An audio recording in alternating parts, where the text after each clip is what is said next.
नमस्कार दोस्तों, JS education online channel पर मैं जितेंद्र सिंह आपका स्वागत करता हूं। आज हम चर्चा करेंगे यूपी डीएलएड सेकंड सेमेस्टर के सिलेबस, परीक्षा पैटर्न और सब्जेक्ट के बारे में। देखिए, इस ग्राफ के माध्यम से हम समझने की कोशिश करते हैं। यूपी डीएलएड द्वितीय सेमेस्टर 2026 की यहां पर हम बात करेंगे।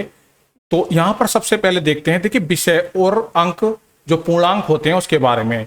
सबसे पहला विषय होता है आपका सामाजिक अध्ययन। सामाजिक अध्ययन आपका 50 नंबर का होता है और 50 नंबर का ही आपका होता है प्रारंभिक शिक्षा, और इसके बाद 50 नंबर का होता है आपका वर्तमान भारतीय समाज।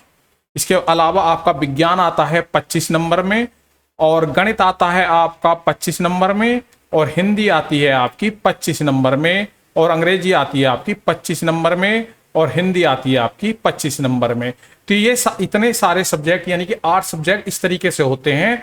और जो ये 8 के 8 सब्जेक्ट हैं, इन 8 के 8 सब्जेक्ट का जो है इंटरनल एग्जाम होता है, जो कॉलेज द्वारा इतने ही अंक में आपको दिया जाता है। यानी कि जितने नंबर का आपका पेपर लिखित का होगा, इतने नंबर का ही आपका इंटरनल एग्जाम होगा। इसके अलावा आपकी 100 नंबर की टीचिंग होती है, जो आप किसी भी प्राइमरी स्कूल में जाकर कर रहे हैं, और एक होती है आपकी इंटरनल नंबर की टीचिंग, यानी कि जो स्कूल वाले आपको देते हैं।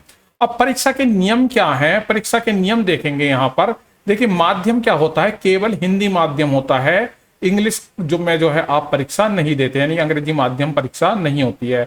उत्तीर्ण अंक कितने होते हैं? देखिए, थ्योरी की यहां बात कर लें तो 50 में से आपको 25 नंबर लाने अनिवार्य होते हैं, और 25 अंक वाले विषय में आपको 12 नंबर लाने अनिवार्य होते हैं। बैक का क्या नियम है आपका? बैक का नियम है आपका 1 या 2 विषय में फेल केवल उसी विषय की परीक्षा देंगे, यानी कि वो अगले सेमेस्टर में चले जाएंगे। यदि आप 3 विषयों में फेल हैं या उससे ज्यादा विषयों में फेल हैं, तो आपका पूरा सेमेस्टर दोबारा से आपको देना होगा। ये नियम है आपके।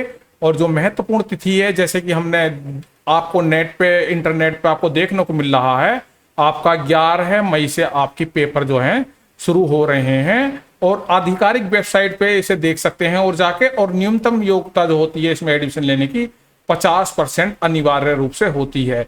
तो ये सिलेबस आज हमने यहाँ पर इसकी एक रूपरेखा आपको एक चार्ट के माध्यम से बताने की कोशिश की। इसकी जो क्लासेज हैं हम ला रहे हैं, जो कुछ क्लासेज आपको मिलेंगी प्रारंभिक शिक्षा और वर्तमान भारतीय समाज पर जो है कुछ क्लास हो चुकी हैं, और अब निरंतर जो है क्लास चालू होंगी, क्योंकि आप सामाजिक अध्ययन, विज्ञान, गणित, हिंदी, अंग्रेजी से तो पढ़ चुके हैं। लेकिन जिन बच्चों ने पहली बार डीएलएड में एडमिशन लिया, इससे पहले बीएड वीएड कुछ नहीं किया है, तो आपको वर्तमान भारतीय समाज और प्रारंभिक शिक्षा में बैक लगने का खतरा होगा। तो हम जो है यहाँ पर मुख्य मुख्य टॉपिक एग्जाम से पहले रिवाइज कराएंगे, और किस प्रकार से परीक्षा में आप जो है उत्तीर्ण होंगे अच्छे नंबरों से, और आपको ये टेट, सुपर टेट इत्यादि परीक्षाओं में भी ये टॉपिक आपको जो है काम देंगे। तो जेएस एजुकेशन को आप जो है रोजाना देखिएगा, लाइक कीजिएगा, वीडियो को सब्सक्राइब कीजिएगा, और हमारे मोटिवेशन को हाई कीजिएगा। आज के लिए इतना ही। धन्यवाद, नमस्कार।